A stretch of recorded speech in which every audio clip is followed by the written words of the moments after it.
Sanibonani, Dumelang li Majoro Mbonjo mambo vipi?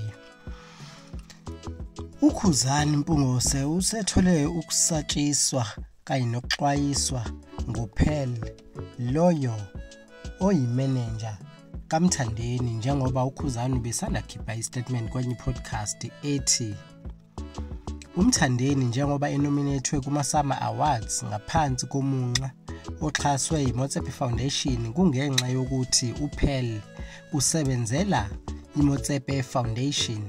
Lona wesifazane usekhipha istatement wathi ucela ukuthi ukhuzani asuse igama lakhe emlomeni wakhe ngoba uma eqhubeka nalezi nkulumo azikhulumayo azokwenza yena ukuthi uzomthethela izinyathelo zomthetho.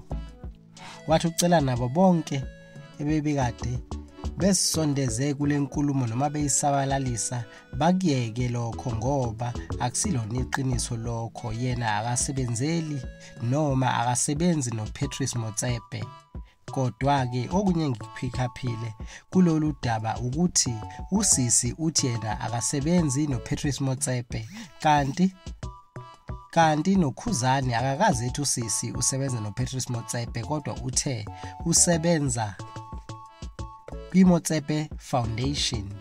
Asifani lezi zinto, okungenzeka nendlela nosisi ayijustify ngayo inkulumo yakhe ubalekela ukuthi aphike ukuthi usebenza kwiMotsepe Foundation, ingakho ebalula igama likaPatrice Motsepe kule statement asikhiphile usisi. Ungasitshela kwi-comment section ukuthi wena ikuphi okucabangayo ngalolu daba? Ingabe uwenza iphutha ukhuzani ngokuthi aveza kwaziyo ngodaba likalosisi noma cha?